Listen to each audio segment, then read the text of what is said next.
Welcome back. ભાવનગરમાં news 18ના અહેવાલની અસર ભાજપ નેતાને ધમકી કેસમાં આખરે ધરપકડ કરવામાં આવી છે. કોર્પોરેટરના ઘર પાસે આતંક મચાવનાર બુટલેગરની ધરપકડ કરવામાં આવી. બુટલેગર આશીષ પરમારની પોલીસે ધરપકડ કરી લીધી છે. આરોપી સામે પ્રોહિબિશનના ગુના પણ નોંધાયેલા છે. સવારે ન્યૂઝ 18ને સૌથી પહેલા પ્રસારિત કર્યો હતો આ અહેવાલ. ત્યારે ભાજપના મહિલા કોર્પોરેટર સેજલબેન ગોહિલે વિડીયો વાયરલ કરી આરોપ લગાવ્યા હતા કે બુટલેગરે તેમના અને તેના પતિને મારી નાખવાની ધમકી આપી હતી.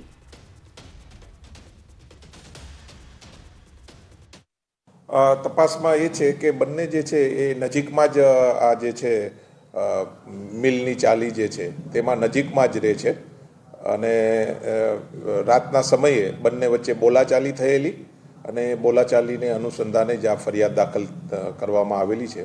એ જે આરોપી વિરુદ્ધ જે છે એ પ્રોહિબિશનના ગુના બોર તળાવ પોલીસ સ્ટેશનમાં દાખલ થયેલા છે. આરોપી વિરુદ્ધ અવારનવાર રેડ કરવામાં બી આવેલ છે.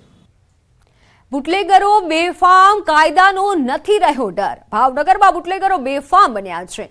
ભાજપ નેતાને ધમકી આપી, ભાજપ મહિલા કોર્પોરેટરને મારી નાખવાની ધમકી આપી. ઘરે આવી કોર્પોરેટર અને પતિને ધમકી આપી હતી. ઘરે આવી ધમકી આપતો વિડીયો પણ સામે આવ્યો છે. કોર્પોરેટર સેજલબેન ગોહિલે ફરિયાદ નોંધાવી છે. બુટલેગરો ઘર પર પથ્થરમારો કરે છે. સેજલબેનનું આ કહેવું છે. ત્યારે કુંભારવાડા મિલની ચાલી નજીક રહેતા અને વડવા બ વોર્ડના નગર સેવક છે સેજલબેન.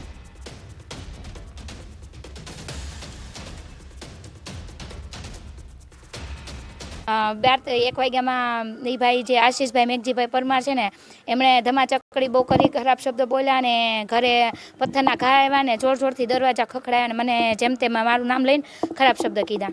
પછી પીસીઆર આવી ગઈ તો સામે વ્યક્તિ બેઠો હતો તો તી છતાં એને ન લઈ ગઈ. તો હું પોલીસ સ્ટેશને પાછી ગઈ. પોલીસ સ્ટેશને મેં જઈને કીધું જ્યાં સુધી તમે એ વ્યક્તિને નહીં લાવો ને ત્યાં હું ત્યાંથી જઈશ નહીં. તો 1 વાગ્યાથી તે 4 વાગ્યા સુધી ત્યાં સુધી હું પોલીસ સ્ટેશને રહી રાતના અને પછી વ્યક્તિને લઈને આવ્યા. ભાજપ કોર્પોરેટરના પોલીસ સામે પણ આક્ષેપ. પોલીસ વાન આવી છતાં બુટલેગરને કેમ ન લઈ ગયા? પોલીસ સ્ટેશન પર બેસી રહ્યા બાદ કાર્યવાહી થઈ. બુટલેગરના હુમલા અંગે કોર્પોરેટરે કારણો આપ્યા છે.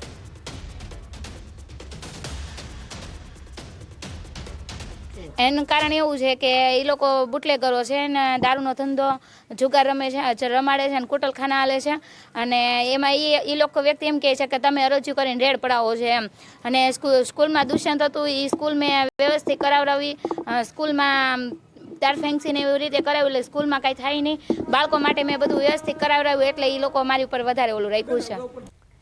વાત અમરેલીની. અમરેલી જિલ્લામાં બિન અધિકૃત રીતે ગેરકાયદેસર ખનીજ ચોરીની દિન પ્રતિદિન ઘટનાઓ વધતા તંત્ર હવે હરકતમાં આવ્યું છે.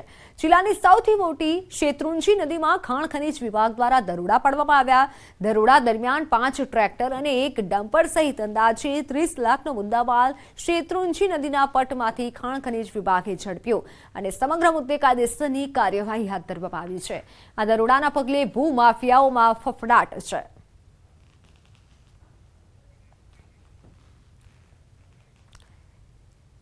કારની ટક્કરથી શ્વાનના મોત અંગે ફરિયાદ નોંધાઈ છે. અમદાવાદના ખોખરા વિસ્તારના 7 ડે સ્કૂલ પાસે કારની ટક્કરે શ્વાનનું મોત થયું. લેબ્રાડોગ જાતિના વિદેશી શ્વાનનું કારની ટક્કરે મોત થયું. સમગ્ર મુદ્દે આઈ ડિવિઝન પોલીસે હાલ તો ફરિયાદ નોંધી છે.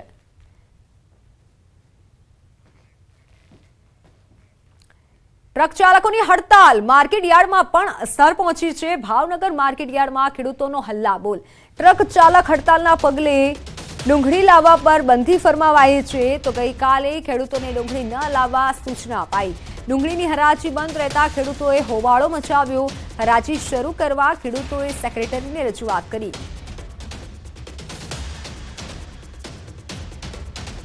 માર્કેટયાર્ડમાં ખેડૂતોએ ચૂકે બોલ મચાવ્યો હતો. ડુંગળી ન લાવવા માટે સૂચના આપવામાં આવી અને હરાજી બંધ રખાઈ.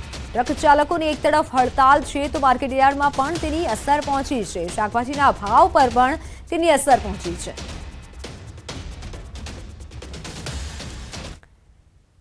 તો સમાચારોમાં હાલ બસ આટલું જ. રજા આપશું. નમસ્કાર.